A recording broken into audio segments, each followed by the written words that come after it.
encuentra presente el Ministerio Público, la defensa.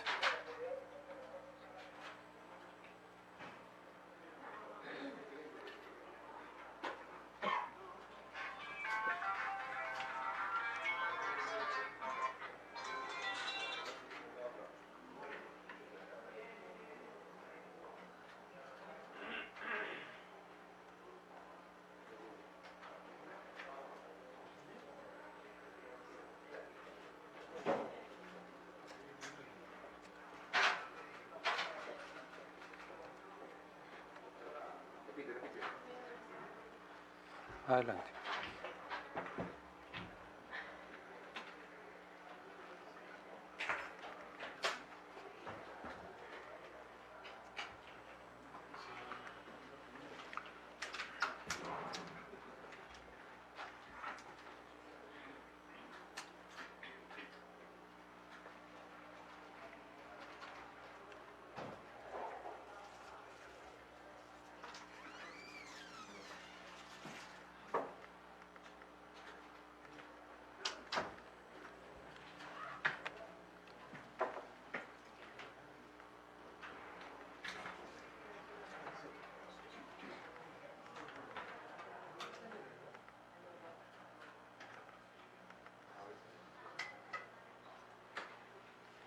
Bien. Acaba de llegar la señora abogada de la defensa. Continuamos entonces con el desarrollo de la audiencia. ¿Está bien? Bien.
Bien, nos habíamos quedado en el numeral 215. Fernando Javier Meneses Ahumada, en su declaración de 23 de enero del 2018, señaló que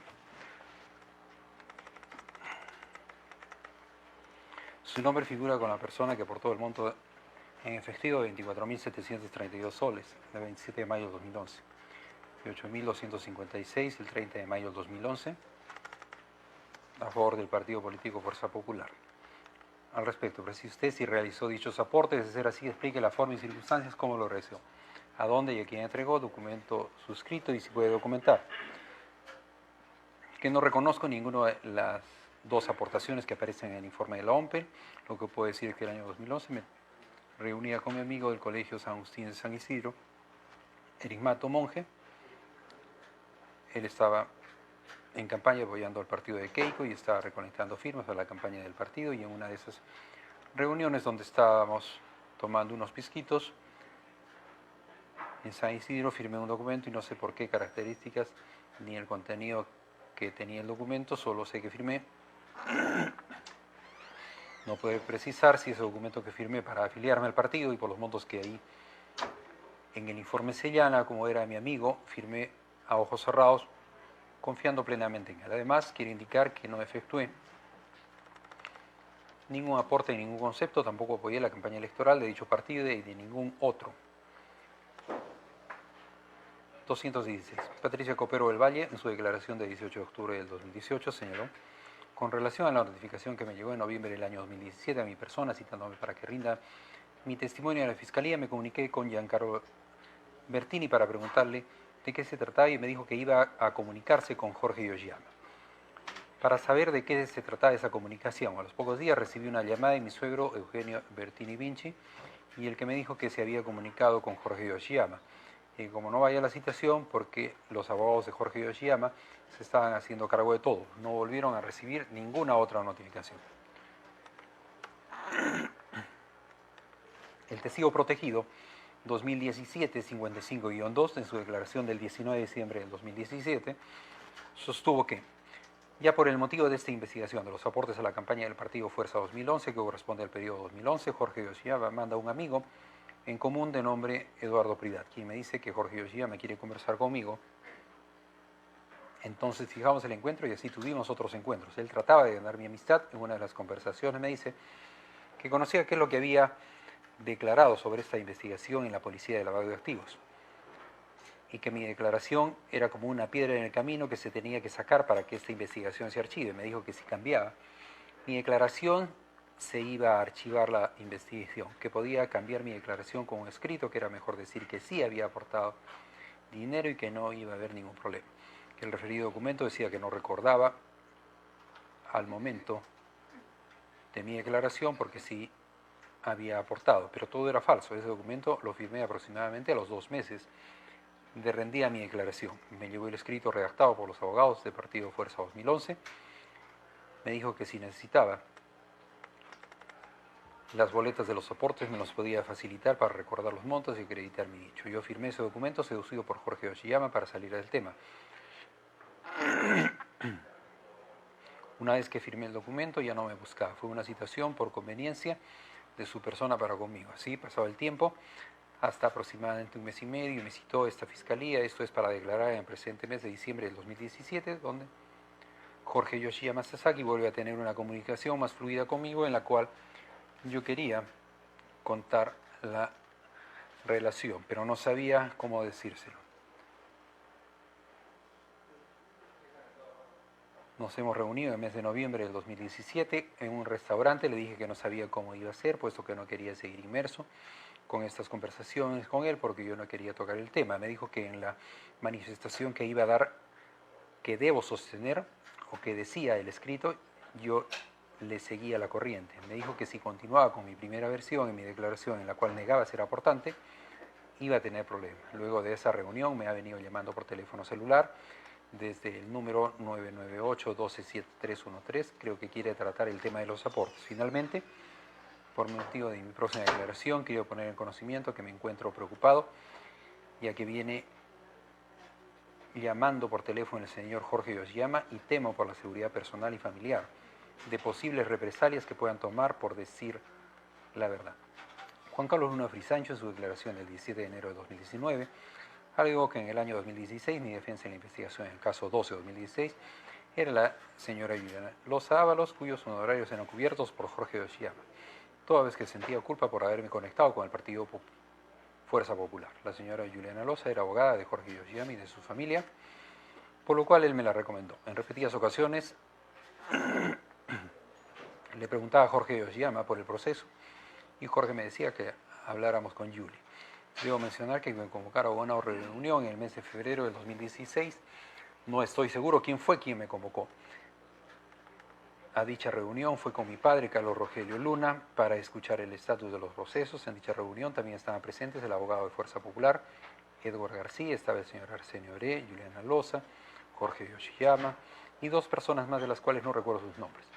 Dicha reunión fue con motivo de la coordinación de defensas, es decir, que por un lado, las defensas del Partido Fuerza Popular, el señor Edward García y otras 2 personas me parecían sus asistentes, y por otro lado mi abogada Juliana Loza. Coordinaban sobre las estrategias de mi defensa y de la SIC Jorge Yoshiyama. Y como en mi caso yo viajaba, ellos mencionaban que se tome mi declaración desde el consulado y que no venga. Otra de estrategia era que no me diera por enterado de las situaciones. Yo advertí, al igual que mi padre, que el abogado Arsenio Oreguardia era quien dirigía todo. Incluso mi padre me comentó, y ambos percibimos que ellos no querían que yo declare. El señor Arsenio Ore opinaba que no me preocupe al respecto, y una conversación de Arsenio y Juliana hacen mención que no era adecuado que acuda a una declaración. Digo esto porque en febrero del 2015 yo le llamé a Juliana y le dije que quería viajar a Perú para el cumpleaños de mi papá. Entonces ella me dijo mira, ten cuidado, es un riesgo que te expone a una medida cautelar, pues va a parecer que estás burlando de la justicia. Cabe señalar que a esa fecha yo no había recibido ninguna notificación. Al menor SIC que yo sepa, incluso me dio el número de celular del doctor Oreguardia para que yo me comunique, lo cual hice. Y este aparentemente me dijo que sí podía venir, pero advertía en su recomendación, fue ambigua frente a esa diferencia de opiniones. Y por recomendación de mi padre decidí no venir para evitar riesgos. De esta manera me metieron miedo para que no venga porque Juliana me dijo que me podían arrestar. Recuerdo que la estrategia entre ellos era que no venga a Lima, ni que declare. Me aseguraban que en 2 meses más se resolvía el control de plazos de la investigación y con eso el fiscal Juárez iba a tener que archivar. Yo no recuerdo si fue en esta reunión o en la siguiente, pero yo estaba indignado porque no había avances en los hitos que se había marcado en el proceso. No entendía cómo se estaban pudiendo ahogar en un vaso de agua, habiendo gente brillante del estudio de grado que podía ayudar a reglamentar los plazos de investigación preliminar. No solo en este caso, sino en otros, ya que al conversar con el doctor Juárez, decía que tenía un plazo y cuando hablaba con mi defensa decían que ya se iba a resolver en el siguiente mes, y como yo estaba pagando mi defensa exigía resultados y que se vaya avanzando en los hitos. Sin embargo, todo retrocedía, tanto así que ser testigo pues, pasé a imputado.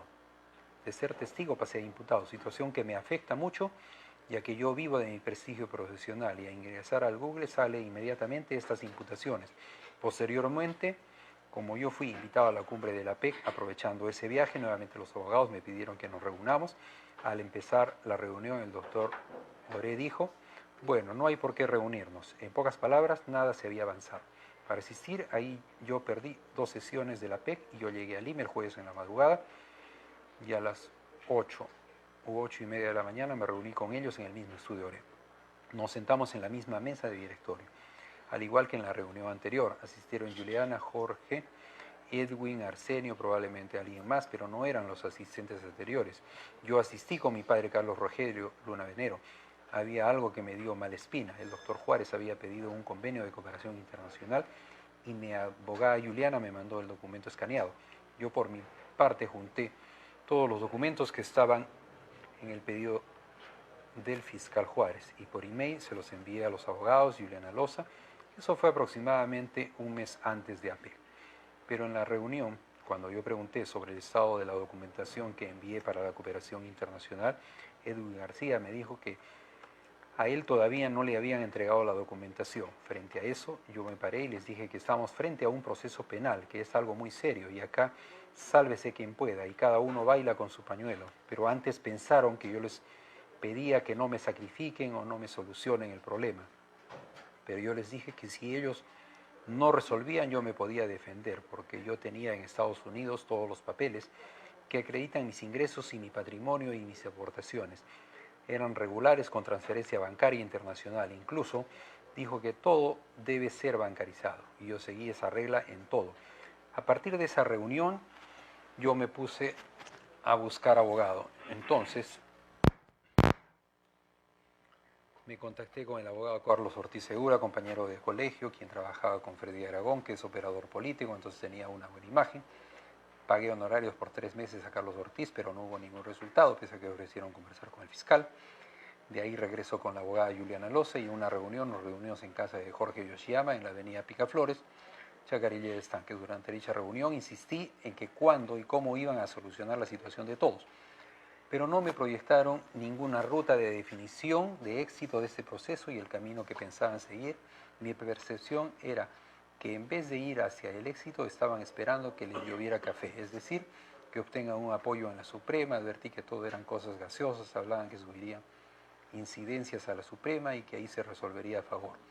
Advertí que la reunión fue una pérdida de tiempo, a pesar que yo venía de fuera y tenía expectativas. Al concluir, la llevé a la doctora Loza hasta su casa en mi auto y le dije que si sigue esto así, de la misma forma en que vamos para atrás y considerando que el partido se personifica en Keiko, teníamos a una ex primera dama, ex congresista más votada y 2 veces candidata presidencial y líder absoluta de la oposición, que actúe como tal, que busque consenso, soluciones innovativas, pactos políticos, pacto Moncloa, pacto de partidos políticos, cuando para relanzar la democracia en España con el apoyo del rey. hacer un pacto, ningún mínimo de gobernabilidad al respecto. Juliana Loza se quedó callada. Finalmente, quiero precisar que yo advertí, al igual que mi padre, que es un abogado experimentado, que quien movía todos los hilos, el tiritero, era el abogado Arsenio Oré, que es un penalista, maestro e incluso zamarro porque venía a los intereses de Odebrecht y aparentemente era nuestro abogado. Pero en realidad no le importábamos nosotros y también era abogado de Fuerza Popular, es decir, jugaba por los dos lados.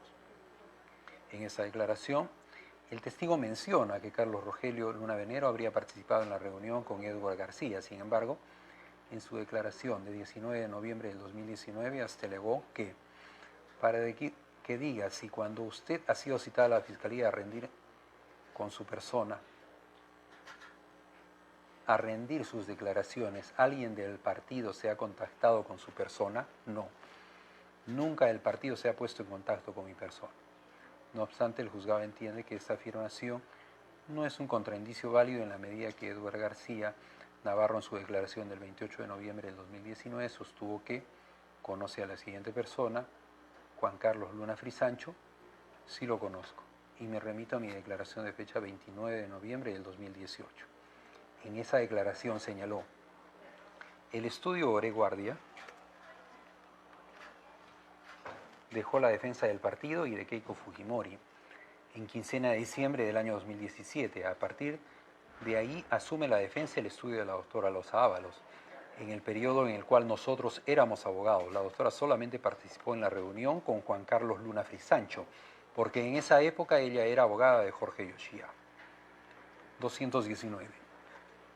Gino Braganini de Ocarmo, en su declaración del 2 de octubre del 2019 sostuvo que a raíz que me llegó esa citación en el mes de noviembre, lo llamé a Jorge y le pregunté qué sucedía y qué me había llegado esa notificación. Él me dijo que no me preocupe y que vaya al estudio de abogados del doctor Oreguardia para que me asesoren y me den la seguridad que no era más que un trámite y que no me preocupara. Es así que fui y me atendió el abogado llamado Edward García. Me recibió en una sala y me dijo que era un mero trámite. Me enseñó un papel con una serie de preguntas que podían hacer y al final me dijo que yo debía decir que era mi aporte y me dio la seguridad que no iba a tener ningún inconveniente. Yo acudí solo a la diligencia respecto al almuerzo del año 2011 en que me reuní con Jorge. Yo le pregunté cuál era el monto y me respondió que era de $9.000 y en ese momento sacó un recibo y yo lo firmé por ese valor.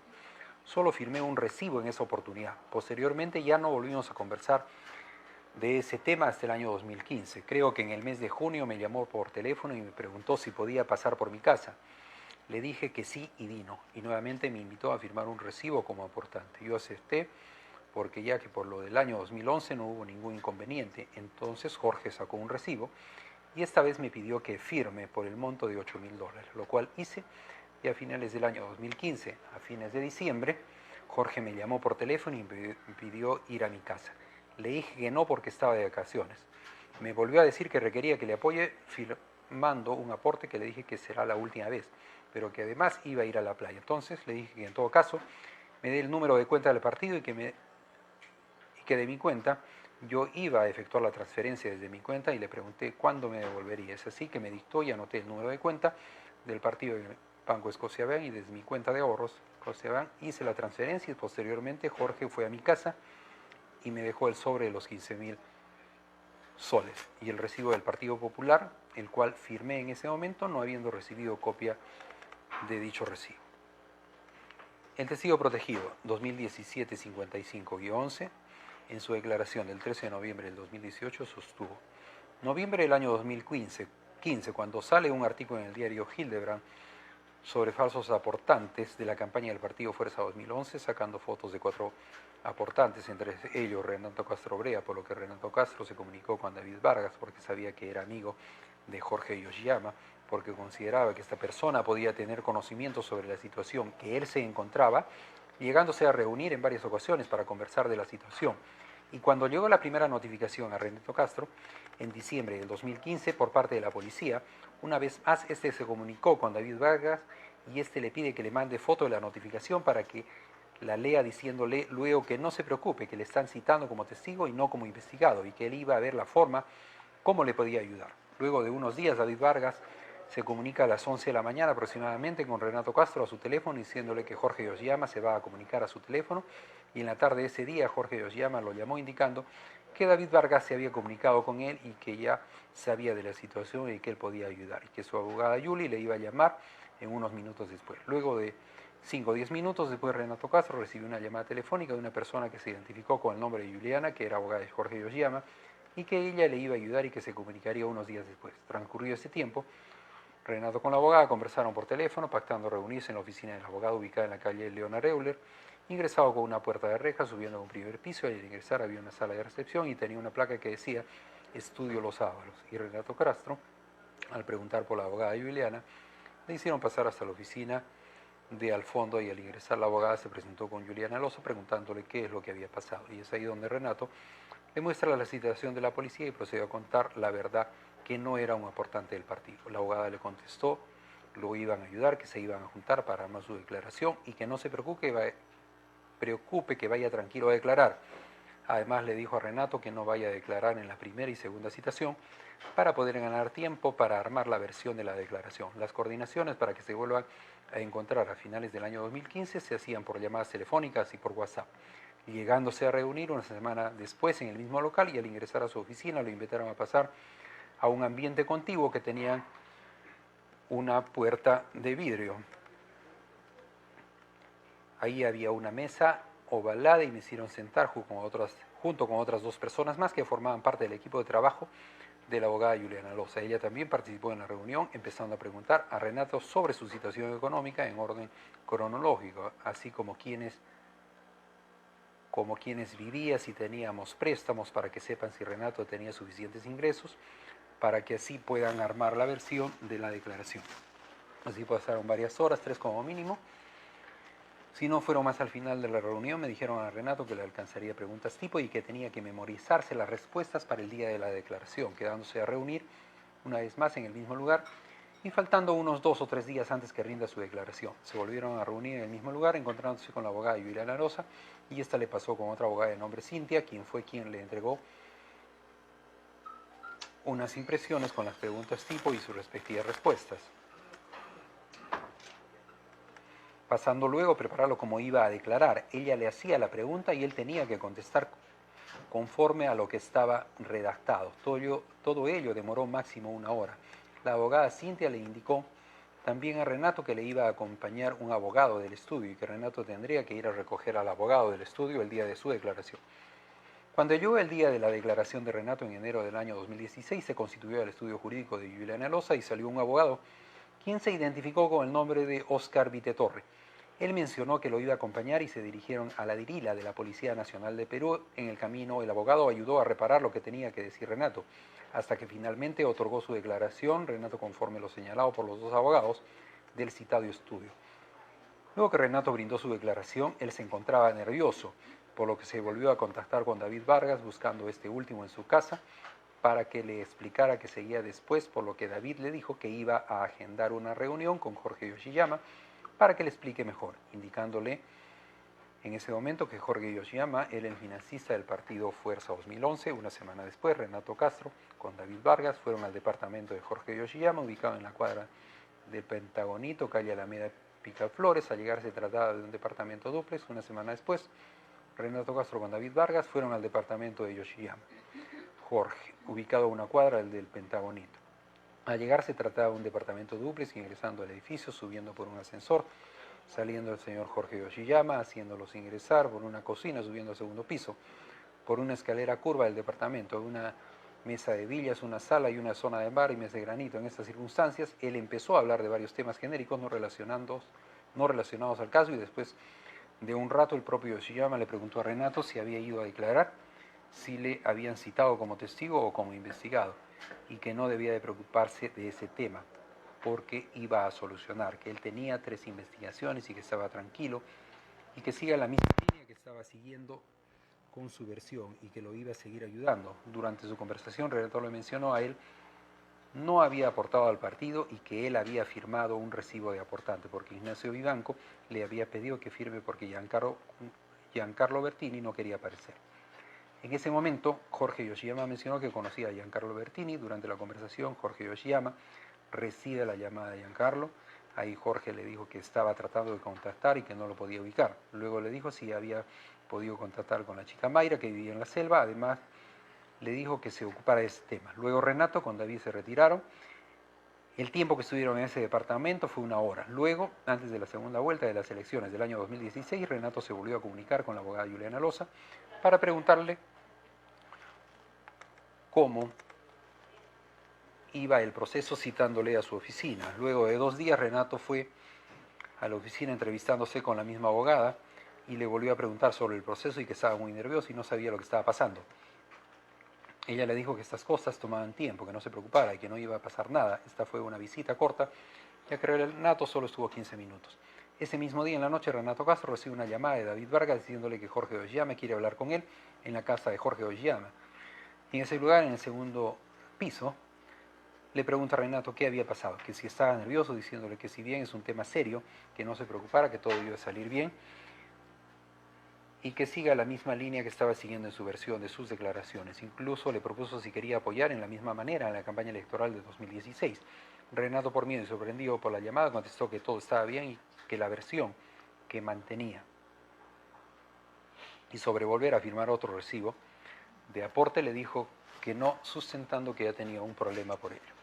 Luego, hasta febrero del 2018, Renato no se comunicó con ninguna persona ni se habló más del tema hasta que recibió una citación por parte de la Fiscalía, a lo que él llamó inmediatamente a la abogada Juliana Loza y le dijo si podía nuevamente encontrarse porque sentía asustado, a lo que ella accedió, reuniéndose a los 2 días aproximadamente en el mismo estudio jurídico antes mencionado, y al reunirse ella le dijo que estaba citando a todos los aportantes y que no se preocupara, porque esto iba a tomar tiempo, y le dijo que siga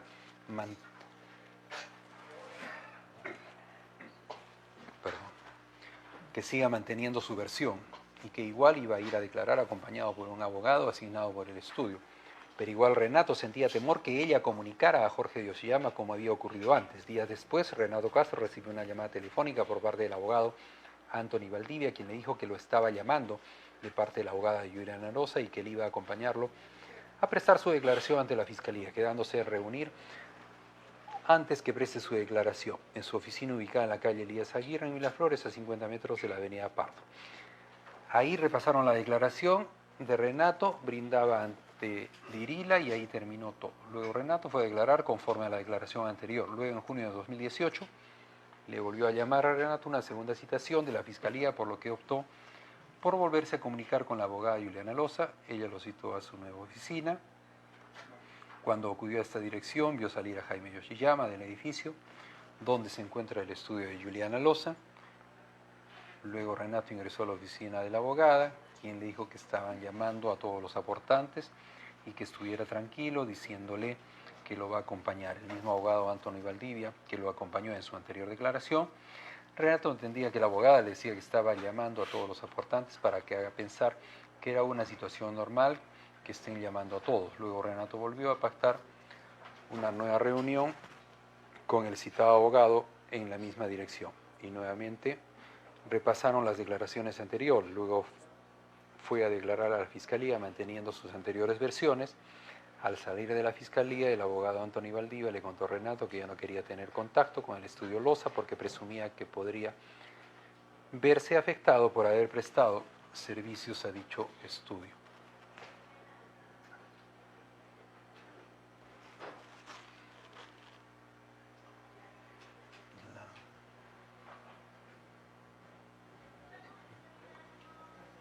Está en lo último.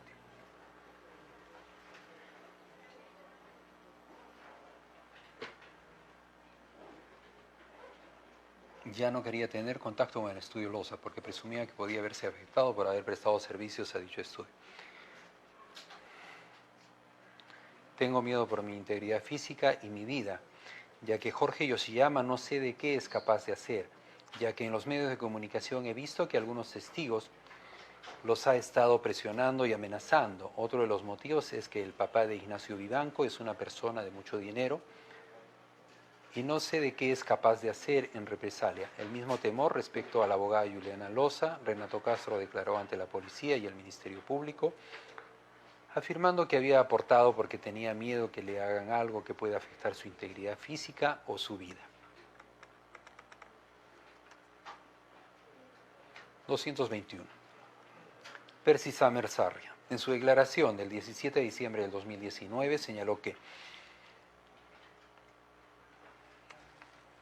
como no me pareció un monto alto, solo lo firmé el voucher y no le presté más atención. Después de ello, en el mes de septiembre del 2016, cuando nos citaron para venir a declarar, Jorge estaba siendo cuestionado por el tema de los aportes. Digamos que estaba un poco preocupado al hablar con él, me dijo que me iba a poner a sus abogados para que me asesore. ¿Es así? Que 2 días antes de venir a testificar, Jorge me citó en las oficinas del Estudio Jurídico ORE en San Borga. Allí me esperó Jorge y pasamos a reunirnos con su abogado Eduardo García. Este abogado me recomendó que confiáramos que realmente hice ese aporte para no tener problemas posteriores, que ellos sugerían y estaban seguros que era la mejor opción. Recuerdo que tenían un banco de preguntas contenidas en un folder con el logo del Estudio Jurídico ORE. Cuando había una tarjeta de presentación, en este acto el declarante deja copia del banco de preguntas, tarjeta del Estudio Jurídico, así como de la citación, que lo cita para el día 23 de septiembre del 2016. Se repasó el banco de preguntas, una por una, y el abogado Edward García me indicó que iba a designar a un abogado para el día de visitación, siendo que el día de la citación me esperaba el abogado Luis Ernesto Lazo y subimos juntos para dar mi declaración. En esta declaración, por recomendación de los abogados, confirmaba que había hecho el aporte y sustentaba con gastos según SUNAT, quedando pendiente que entregara mi rectificado SIC de rentas y retenciones de la SUNAT. Debido a la necesidad de entregar estos documentos ante la Fiscalía, tuve un intercambio de correos electrónicos con el abogado Lazo. El mío era da su correo y el correo del abogado era también da su correo, con copia al abogado Edward García, siendo entre los correos enviados contenía adjuntos los certificados de rentas y retenciones y por su lado el recibo de aportaciones de Fuerza Popular 1120 y el escrito que iba a adjuntar el abogado Lazo para entregar el certificado de rentas. En este acto, el declarante deja la impresión de los correos electrónicos a foja 6, donde contiene varios correos electrónicos, entre pos cuales figura el correo enviado por Luis Ernesto Lazo Mendoza a pmsummers@gmail.com del 29 de septiembre del 2016, con un mensaje de texto estañado. Summers, le remito los siguientes documentos: 1. Constancia de depósito bancario. 2. Recio entregado. Recibo entregado por Fuerza Popular. Asimismo, el declarante deja en 3 folios una copia del escrito que se presencia a la Fiscalía conteniendo copia del recibo de aportaciones en efectivo número 2, 1120 del 18 de diciembre del 2015 y copia del certificado de rentas y retenciones por quinta categoría del ejercicio fiscal 2015 perteneciente al declarante.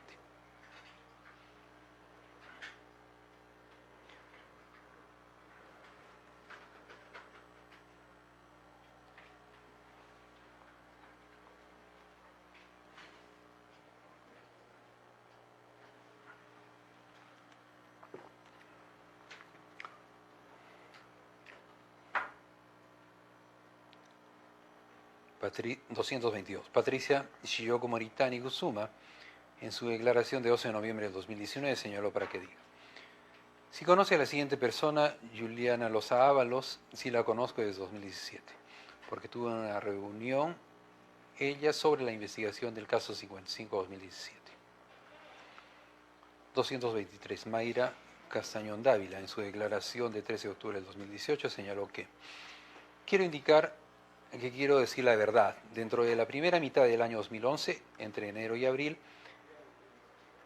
en la oficina de mi papá me solicitó firmar un recibo de aportes a favor del partido de Keiko Fujimori, indicando que sería por un monto entre los 50 y 100 soles. Por tal motivo, siendo en confianza, mi padre decidí escribir mi nombre y apellido, mi DNI, y firmé dicho recibo, dejando en claro en ningún momento yo escribí el importe, quedando este en blanco. Luego de esto me retiré a seguir con mis labores.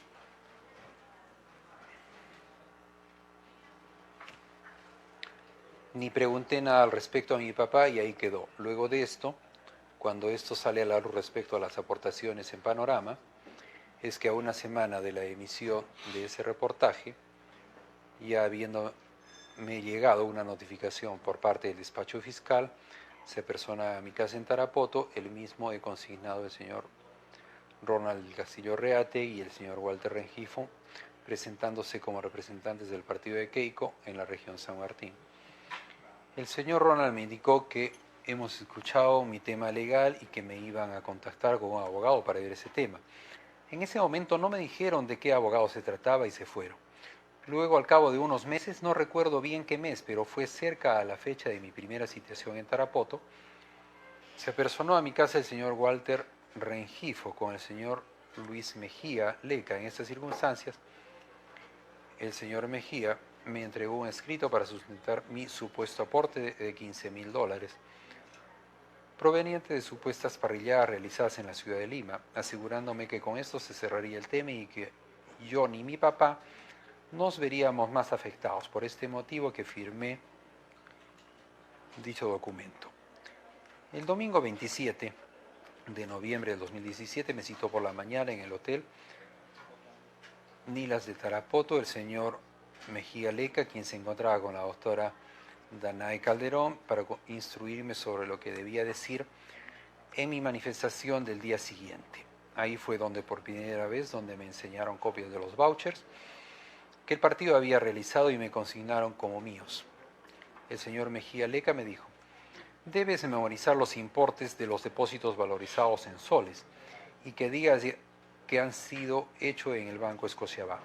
De ahí terminó y me fui. Al día siguiente me encontré con la doctora Dana Alessandra Calderón Castro para rendir mi manifestación ante la Fiscalía el 17 de noviembre.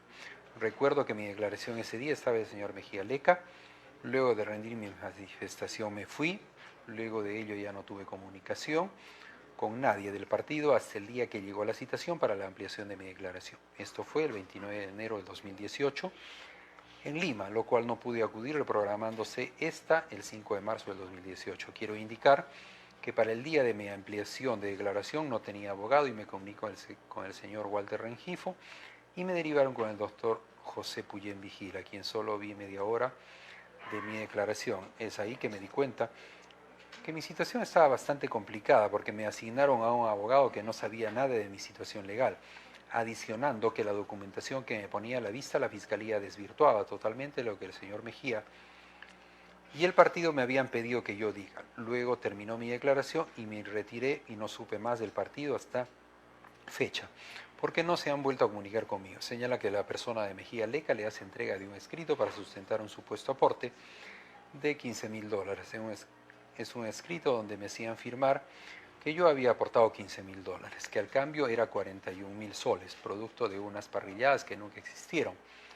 Eso decía básicamente, y que en este acto, prueba de lo que digo, adjunto el escrito de fecha 20 de noviembre del 2016, que lleva como sumilla tener presente lo antes señalado y dejar sin efecto mi declaración en los medios públicos.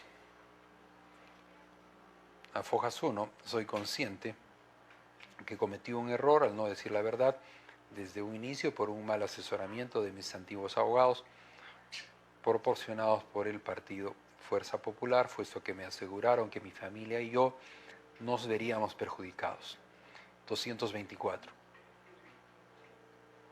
Con los testimonios reseñados hasta el momento, referidos a la constante manera en la que los abogados del partido político Fuerza Popular se aproximaron a ellos, que en algunos generó la sensación de amenaza o de alguna manera restringió su libertad al momento de declarar, permitirían aseverar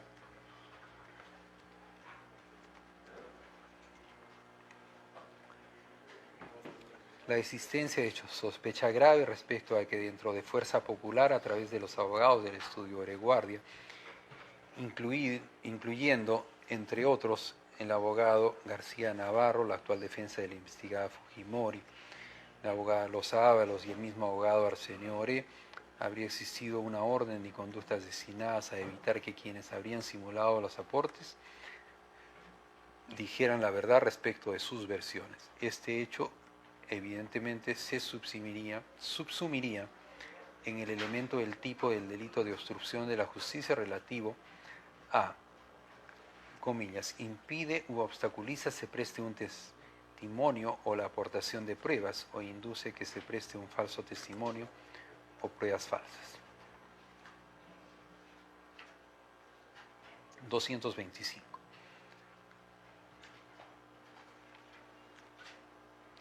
El siguiente elemento del tipo penal que se debería determinar es el referido a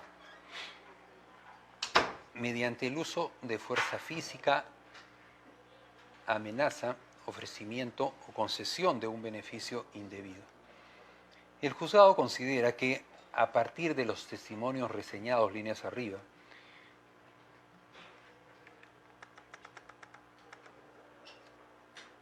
existirían suficientes elementos de convicción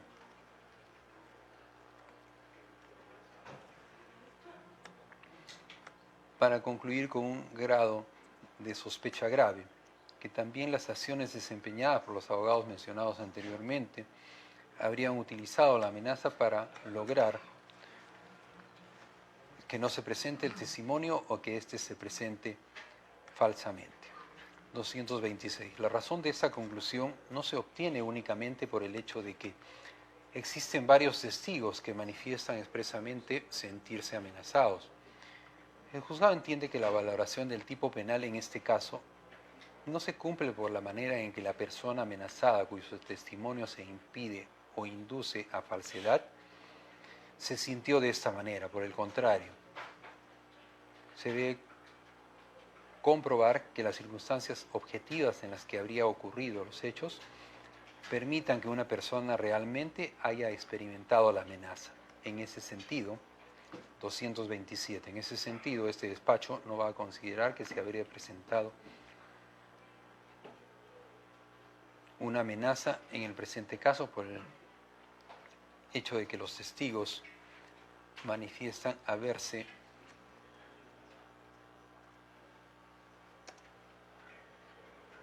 sentido amenazados, y de la misma manera tampoco va a determinar que la amenaza no se presenta por el simple hecho de que los abogados del estudio Oreguardia y los Ábalos habrían conversado con ellos de manera cordial.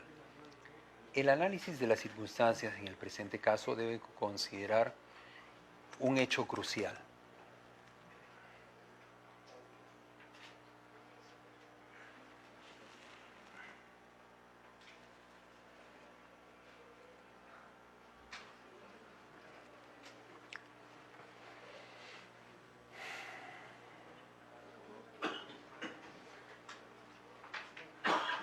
Las investigaciones penales en contra de los falsos aportantes surgen a partir de la propia actividad que la organización criminal que estaría actuando paralelamente al partido político Fuerza Popular les habría solicitado que hicieran. Fueron Jorge Yoshiyama y Rolando Reategui, quienes le habrían solicitado a todos los involucrados que simulen al aporte a la campaña del partido político. Posteriormente son ellos mismos los que habrían enviado a todos los falsos aportantes que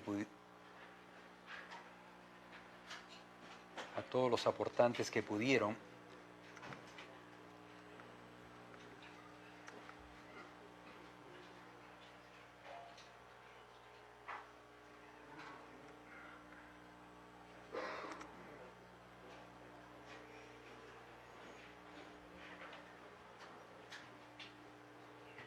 a los estudios de abogados que los habrían inducido a prestar una falsa declaración.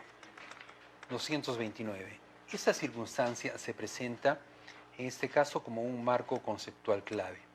En efecto, en esas circunstancias Es completamente razonable que las personas involucradas no hayan experimentado la amenaza en el sentido de que se les indicó que se les causaría un perjuicio para declarar con la verdad. Todo lo contrario, la persecución penal generada por la asimilación de aportes permite concluir que la amenaza se materializa en el hecho de que la persecución penal no haya cesado y que se mantenga. En otras palabras, el juzgado entiende que la situación de amenaza se comprobaría en la medida que los miembros de la organización criminal y los abogados que habrían buscado a los falsos aportantes les indicaron que si declaraban con la verdad, la investigación penal seguida en su contra no iba a cesar. 230. Estos elementos se comprueban en la mayoría de los casos reseñados y con los testimonios que se reseñan más adelante. También se corrobora. En ese sentido, hasta esta parte el juzgado concluye que existiría sospecha grave respecto a que la organización que estaría actuando paralelamente al partido político, Fuerza Popular, habría realizado actos para que los falsos aportantes no declaren o lo hagan falsamente. 231. Ahora bien, a continuación se inicia el análisis respecto a la vinculación de la investigada Fujimori respecto de los actos del delito de obstrucción de la justicia. Ello sin olvidar que, tal y como ha establecido la jurisprudencia vinculante de la Corte Suprema, reseñada líneas arriba, no siempre se debe comprobar que todos los miembros de la organización criminal deben realizar la misma conducta. Por el contrario, en atención al papel que ocuparían, se tiene que determinar que cumplían su función dentro del designio criminal o, en todo caso, especialmente relevante para este caso, que lo genere. 232. En ese razonamiento se debe tener en cuenta que líneas arriba se ha determinado con sospecha grave que la investigada Fujimori tenía conocimiento de la falsedad de los actos de los aportantes y que los mismos abogados que se encargaban de revisar la defensa en su caso son los abogados que los testigos indican habrían producido los hechos que se referían al delito de obstrucción de la justicia. El conocimiento que tendría la investigada Fujimori de la falsedad de los aportes, sumado al hecho de que el mismo estudio de abogados que le habría representado en un momento sería aquel que hubiera impedido que se presten los testimonios de los falsos aportantes, permite concluir con alto grado de probabilidad, lógicamente,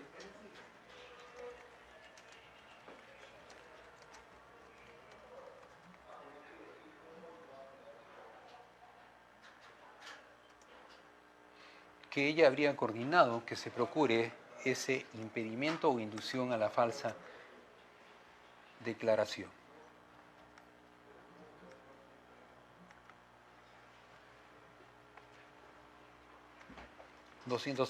En otras palabras, es completamente ilógico concluir que habiendo conocido la falsedad de los aportes y habiendo sido defendida por el mismo estudio de abogados que habría procurado el impedimento a los testigos o la inducción para que presten falsamente su testimonio, que ella no hubiera generado ese designio para la organización que estaría actuando paralelamente al interior del partido político.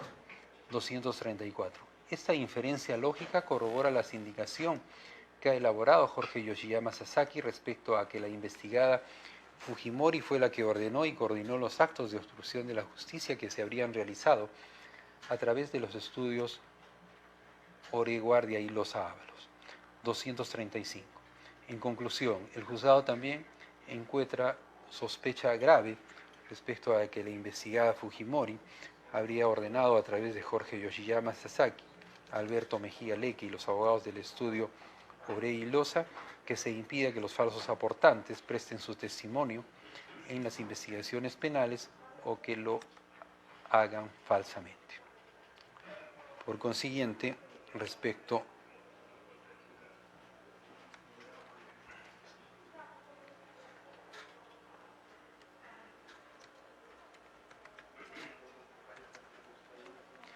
respecto a los dos delitos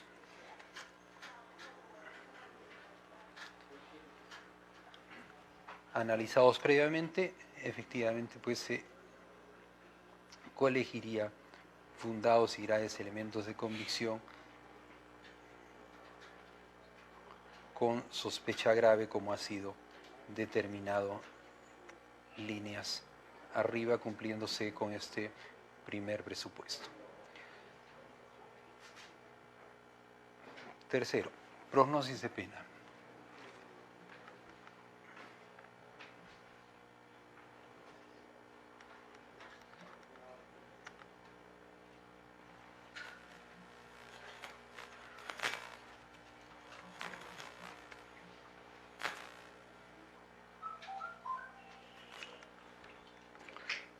Uno, normatividad e interpretación, 237. El artículo 268 del Código Procesal Penal exige que el juez, a solicitud del Ministerio Público, podrá dictar mandato de prisión preventiva si, atendiendo a los primeros recaudos, sea posible determinar la concurrencia de los siguientes presupuestos. B, que la sanción a imponerse sea superior a 4 años de pena privativa de la libertad.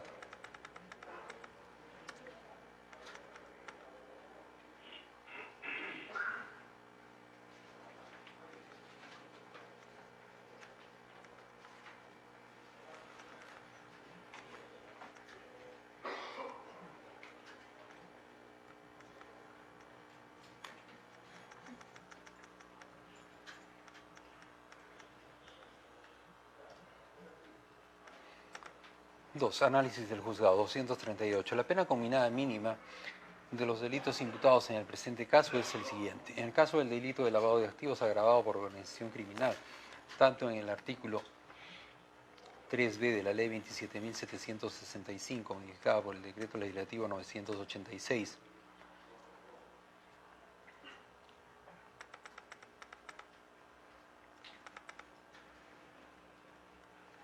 se prevé una pena combinada mínima de 10 años. Segundo, en el caso del delito de obstrucción de la justicia, previsto en el artículo 409 del Código Penal, en su segundo párrafo, referido a cuando el delito se habría cometido en la investigación preliminar o el proceso penal por delito previsto en la Ley 27.765, la pena combinada mínima es de 5 años. Además, estos delitos en el presente caso se habrían presentado como un concurso real en los términos del artículo 50 del Código Penal, cuando concurran varios hechos punibles que deban considerarse como otros tantos delitos independientes, se sumarán las penas privativas de libertad que fije el juez para cada uno de ellos.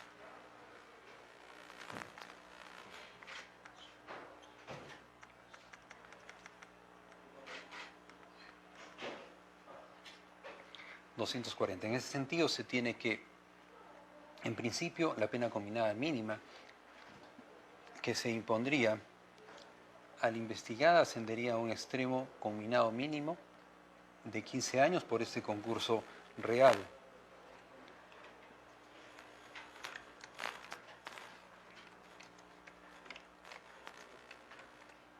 Se debe coincidir con la tesis en parte del Ministerio Público, con una de las tesis en parte del Ministerio Público y que también ha postulado otros delitos, en el sentido de que no concurren circunstancias agravantes cualificadas ni atenuantes privilegiadas. Esto tampoco ha sido cuestionado de forma alguna. O sea, es decir, no existiría circunstancias de modificación de la responsabilidad penal para modificar estos extremos. Todo lo cual implica que el extremo mínimo se mantendría vigente.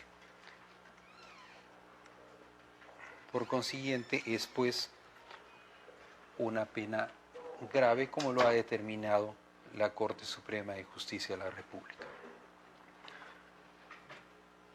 241. Adicionalmente, también el juzgado observa que solamente se presentaría, como ha dado cuenta el Ministerio Público, la circunstancia atenuante respecto a que la investigada Fujimori Higuchi no tiene antecedentes penales, por lo que dentro de la pena combinada mínima, esta debería fijarse en el primer tercio, que como se ha mencionado,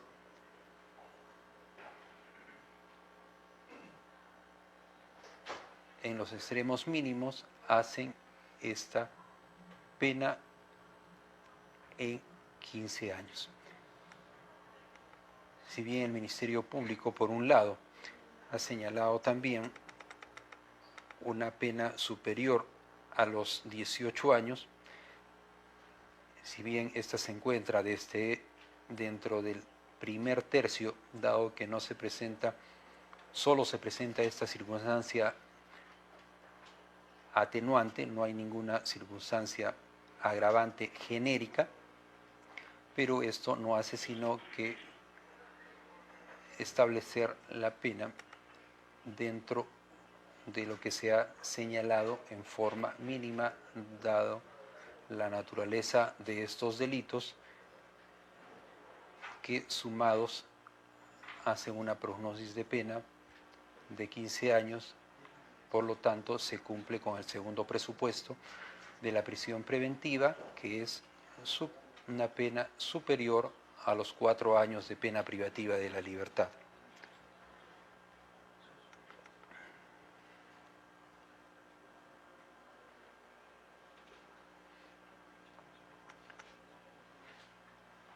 Cumpliéndose pues con este segundo presupuesto.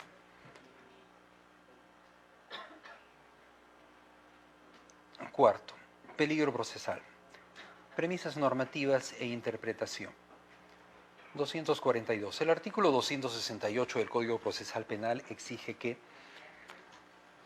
el juez, a solicitud del Ministerio Público, podrá dictar mandato de prisión preventiva si, atendiendo a los primeros recaudos, sea posible determinar la concurrencia de los siguientes presupuestos: que el imputado, en razón de sus antecedentes y otras circunstancias del caso particular, permita colegir razonablemente que tratará de eludir la acción de la justicia, peligro de fuga, u obstaculizar la averiguación de la verdad, peligro de obstaculización. Esta misma redacción se mantiene con la modificatoria del artículo introducida por el artículo 3 de la Ley 30.076. 243. Del lenguaje de dicha disposición se colige que el criterio general para valorar la existencia del peligro procesal de fuga o de obstaculización requiere un estudio tanto de antecedentes y otras circunstancias del caso respecto del imputado. 244. La consecuencia práctica de este lenguaje para el presente caso es que el juzgador debe analizar los antecedentes y las circunstancias actuales del caso para determinar la existencia de peligro procesal de fuga y o obstaculización.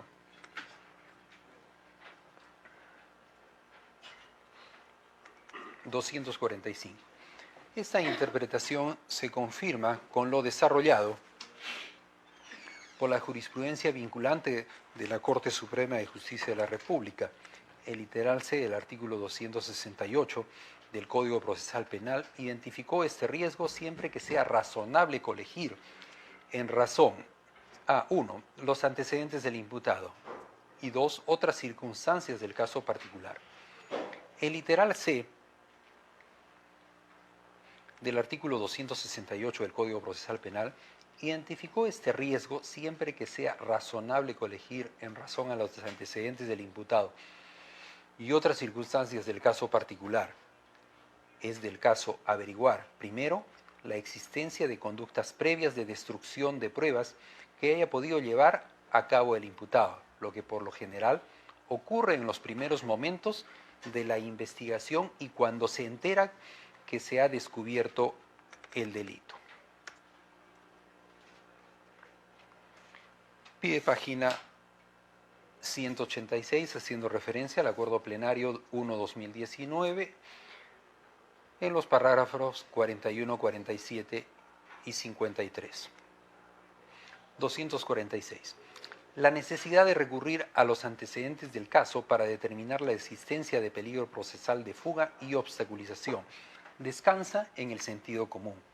La conducta desplegada con anterioridad por la imputada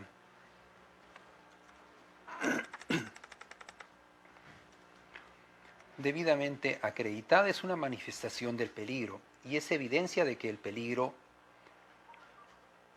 existiría. El análisis de las circunstancias del caso será ineludible para determinar si el peligro que antes se manifestaba ha dejado de ser tal. 247. Finalmente, antes de desarrollar los criterios normativos particulares a cada uno de los peligros, la conclusión a la que se ha llegado en el apartado de la prognosis de pena impacta el estándar necesario para determinar la existencia del peligro procesal de obstaculización y de fuga en el presente caso. Ello porque la jurisprudencia vinculante de la Corte Suprema de Justicia de la República ha desarrollado con mucha claridad que si se trata de delitos especialmente graves, combinados con penas especialmente elevadas, como, por ejemplo, cadena perpetua o pena privativa de libertad no menor de 15 años, siempre se entenderá que es un requisito necesario, pero no suficiente, para imponer mandato de prisión preventiva, aunque invariablemente se requerirá la presencia del peligrosismo procesal. No obstante, en la verificación de su existencia, no se debe ser tan exigente para imponer el baremo de sospecha fuerte, sino será de rigor asumir el de sospecha suficiente, grado inmediatamente inferior a la sospecha fuerte, pues el análisis está precedido razonablemente de un dato fuerte de pena elevada, a la que el imputado no es ajeno en cuanto a su conocimiento y riesgos, lo que desde ya legalmente constituye una situación constitutiva del riesgo de fuga y que hace más probable el peligro para el debido cauce del proceso y por tanto marca una pauta sólida de riesgo de fuga. Este pie de página se refiere al mismo acuerdo plenario en el fundamento 37. 248. La conclusión sobre lo anterior es clara. En la medida que la prognosis de pena en el presente caso se ha determinado en el baremo de penas especialmente elevadas, el análisis del peligrosismo procesal solamente requiere un estándar de sospecha suficiente de fuga y sospecha suficiente de obstaculización. A. El peligro de fuga. A minúscula. Normatividad particular e interpretación. 249. En adición al criterio general desarrollado en el artículo 268c, el artículo 269 del Código Procesal Penal desarrolla: para calificar el peligro de fuga, el juez tendrá en cuenta 1. El arraigo en el país del imputado, determinado por el domicilio, residencia habitual, asiento de la familia y de sus negocios o trabajo, y las facilidades para abandonar definitivamente el país o permanecer oculto. 2. La gravedad de la pena que se espera como resultado del procedimiento. 3. La magnitud del daño causado y la ausencia de una actitud voluntaria del imputado para repararlo. 4. El comportamiento del imputado durante el procedimiento o en otro procedimiento anterior, en la medida que indique su voluntad de someterse a la persecución penal. Y 5. La pertenencia del imputado a una organización criminal o su reintegración a las mismas. 250.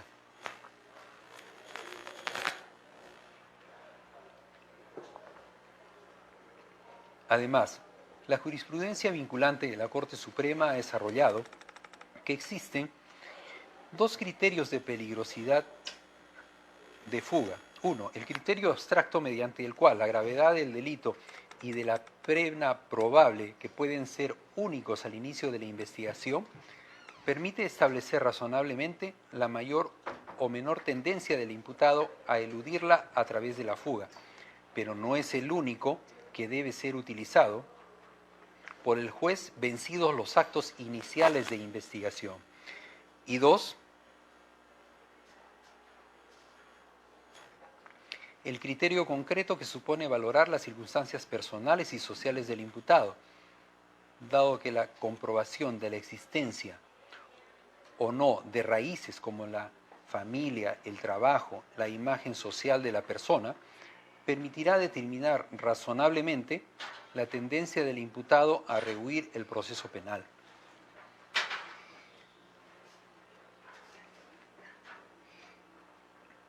Es claro que de ninguna manera es suficiente solamente en abstracto. Se entiende un domicilio fijo del imputado para negar el peligro de fuga, y aisladamente la inexistencia de determinado arraigo no genera la aplicación automática de la prisión preventiva. Los otros factores que inciden mayormente en la disposición de medios para la fuga a cargo del imputado en los injustos de organización, los ligámenes internacionales que puedan existir, a las propias características personales del imputado, a su capacidad organizativa y de acción, de actuar en un marco organizado, entre otros, están en función a la falta de arraigo y de las características concretas y personales del imputado, que son los más usados, pues a contrario sensu, se entiende lógicamente que una situación personal muy consolidada en términos de situación familiar, laboral y económica, y de bienes propios y domicilio conocido y estable del imputado, así como su carencia de antecedentes, disminuye notablemente el riesgo de fuga. Un indicio relevante de fuga es el hecho de no devolver el dinero del que presuntamente el imputado se habría apropiado y que podría estar usando en su provecho. 251. De lo reseñado anteriormente, se tiene que el juzgado debe realizar un análisis abstracto que tiene que ver con el peligro intrínsecamente generado por los delitos imputados en este caso, y debido a la insuficiencia de un análisis concreto de la conducta de la imputada con relación a los arraigos y colaboración con el proceso que haya tenido durante su desarrollo.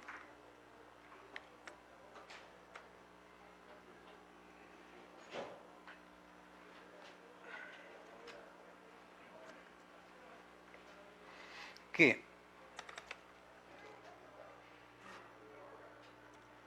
si en un principio, momentos iniciales del procedimiento de investigación, cabe admitir una motivación basada únicamente en datos objetivos como la gravedad del delito y la posible pena, el transcurso del tiempo en la aplicación de la medida exigen que se ponderen más individualizadamente circunstancias personales del preso preventivo y del caso concreto. Siempre debe examinarse el posible factor del riesgo, al peso de la sospecha fuerte que debe agregarse el análisis, aunque con menores niveles de intensidad de la personalidad del imputado y sus relaciones privadas. Y con el avance de la investigación y la perfilación de la imputación, puede ir dotando de solidez a esta, lo que podría a su vez incrementar la probabilidad de una efectiva condena, y con ello el riesgo de fuga.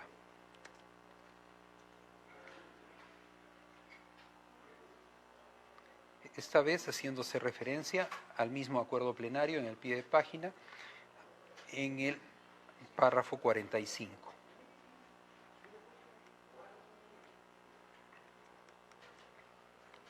(253). De esta manera, el factor del tiempo con relación a la determinación del peligro de fuga juega un papel de suma importancia e influye en el peligro abstracto de fuga desarrollado en líneas arriba, solo en la medida que los indicios de la comisión del delito se debiliten.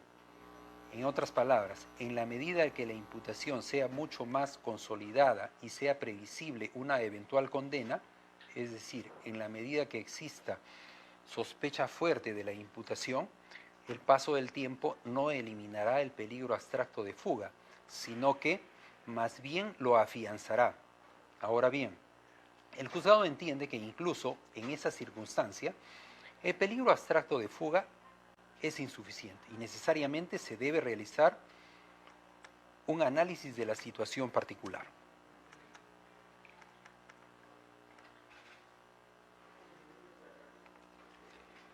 Finalmente, respecto a este extremo, no se debe olvidar que el Tribunal Constitucional ha desarrollado que la existencia o no del peligro procesal debe determinarse a partir del análisis de una serie de circunstancias que pueden tener lugar antes o durante el desarrollo del proceso y que están ligadas fundamentalmente a las actitudes y valores morales del procesado, su ocupación, sus bienes, sus vínculos familiares y cualquier otro factor que permita concluir con un alto grado de objetividad que la libertad del inculpado, previa a la determinación de su eventual responsabilidad, pone en serio riesgo el correcto desenvolvimiento de la labor de investigación y la eficacia del proceso.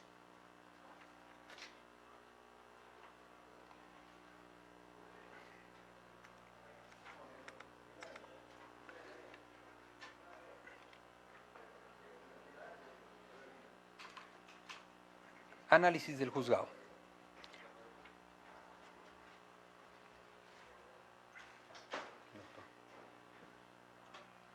Suspendemos un par de minutos. Suspendemos un par de minutos, por favor.